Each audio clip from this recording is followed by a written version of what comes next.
reflecting on the text. I imagine there are many things we are all balancing in our minds. The war in Ukraine, the global pandemic. Endemic? I don't know what it is. Personal and familial illnesses. The burning bush. Pilate mixing the blood of Galileans with the blood sacrificed to God on the altar. The 18 who died when the Tower of Siloam collapsed. Being present in the middle of Lent. Lots of things are happening. But it's not all doom and gloom, right? In this morning's Hebrew lesson, Moses is shepherding his father-in-law's sheep. And as he is walking them around looking for green goodness to eat, he notices something pretty odd. There is a bush that's on fire. I think this would be pretty hard to miss.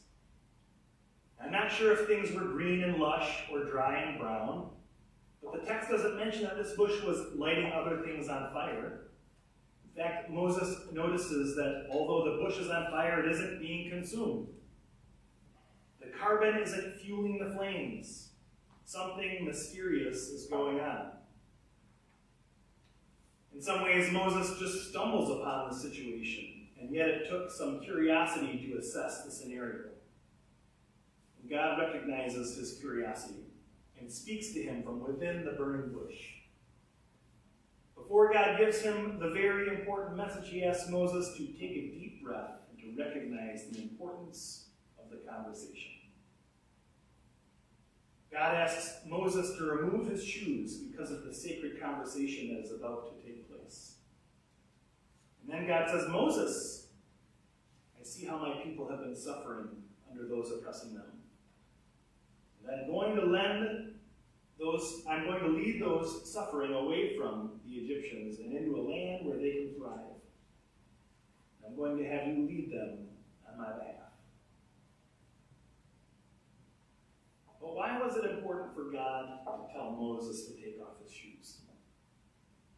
Would God not have helped Moses for those suffering if Moses had walked past the burning bush? Does God hinge the suffering of his people on the curiosity and obedience of one man? Was this a test? If so, then wouldn't that mean God is cruel? If God has created a test for Moses, a coin toss, heads or tails to see if God will show compassion, what would that mean about God? Well, what if God is asking Moses to take off his shoes to create a space where Moses can feel the sacred nature of meeting the divine and hearing that God is with humanity? What if removing sandals was for the benefit of Moses? And likewise, the gospel today also asks some difficult questions, right? First of all, what does this line mean? At that very time, there were some present who told Jesus about the Galileans whose blood Pilate had mingled with their sacrifices. What do you think that means? Well, I did some digging. And this story, some digging, I just got this part of the thing next. And this story doesn't appear anywhere else in the Gospels or any other historical context. So hold on to that. But this is a story about Pilate, right? Pilate. Before his more famous role in the execution of Jesus, that Pilate, right?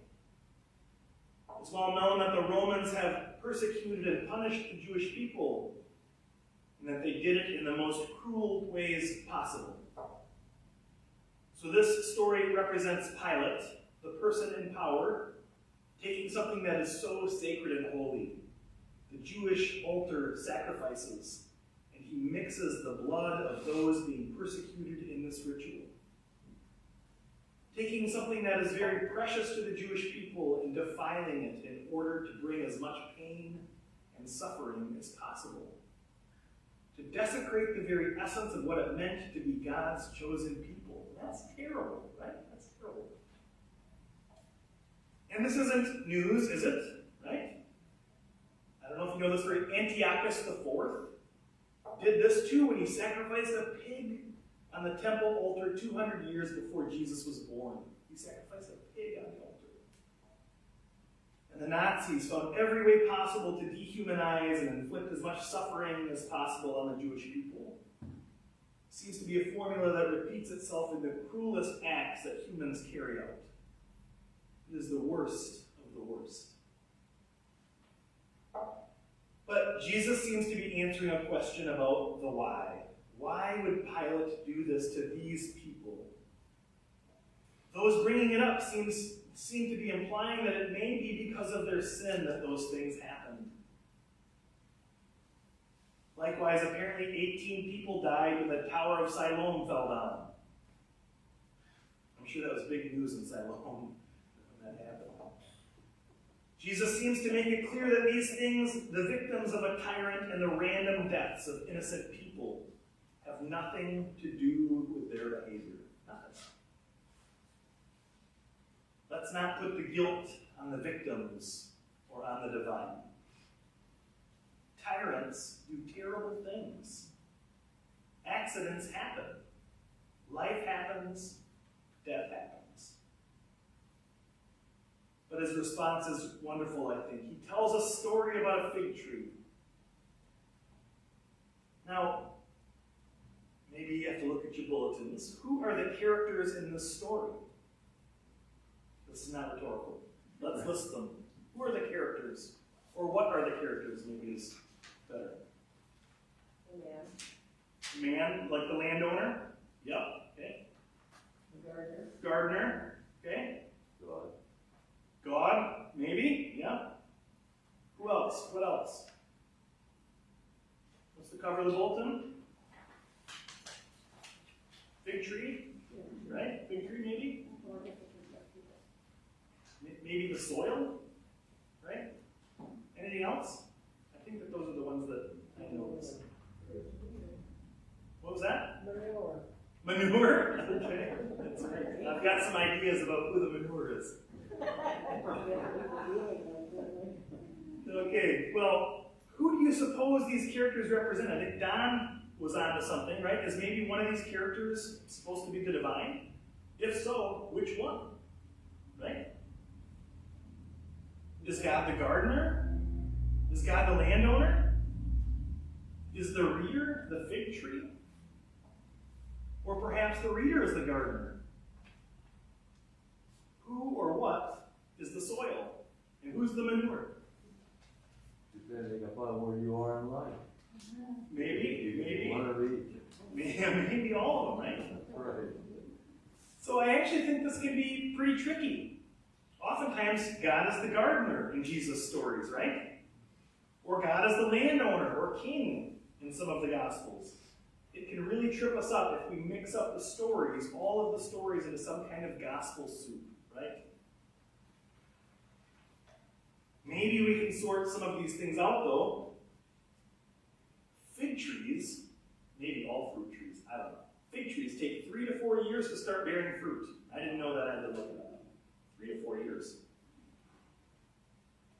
So, doesn't the landowner know this? Is he ignorant or impatient? He seems so quick to want to cut the fig tree down so that the soil isn't wasted. He's willing to throw away the last 3 years of growth because he is hungry right now. Goodness. There are 100 sermons mixed in just to that part, I think.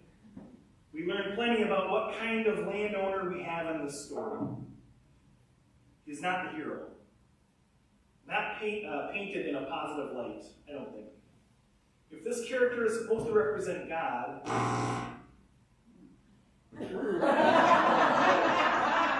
Careful. then I think we have a real problem.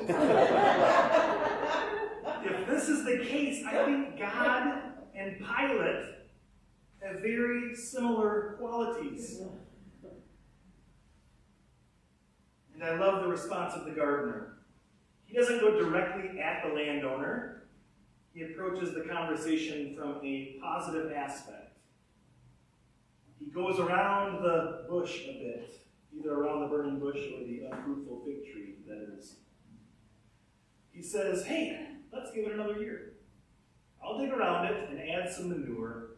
I'll tend to it, and we can hope and plan for fruit next year. He recognizes that the landowner wasn't the one who planted it, isn't the one who has tended to this fig tree for 3 years. He recognizes how hot-tempered the owner is, that he is perhaps angry and willing to just throw it all away. The landowner offers a problem and a hot-headed solution, whereas the gardener knows that the problem isn't the tree at all, but is instead the impatience of the landowner. Yet the gardener is willing to continue his labor of love in bringing about this fruit, because that's what gardeners do. Oftentimes, humans with the power are only able to see what is best for themselves and their own desires. Is willing to make those suffer, including the fig tree, just because they can. And who's the fig tree? Is Jesus saying that the reader is the fig tree? That if we don't yield fruit, that we may be cut down? If so, Jesus is most likely not an Episcopalian. That sounds like a different denomination to me. And the fig tree can't try harder to bear fruit, right? It can't try harder. It was planted where it was planted. The fig tree can't change the soil. It can't walk away. It can only bloom where it was planted if the gardener is good at her job. That's why I like this story from Jesus. I have more questions after thinking about it for a week than before I started.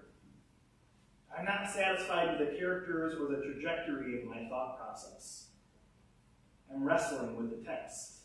Maybe you are too. And so what?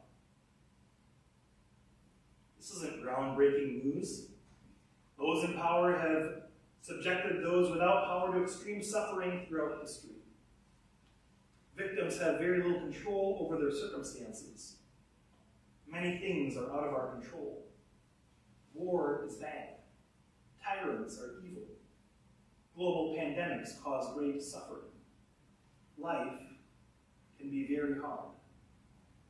Preacher, where is the hope in all of that? Like Moses, I think we are called to be curious. Even in the midst of great human suffering, we are called to walk in creation and to notice the divine, to notice the mystery, to notice the good, to wonder about it and to let it change us.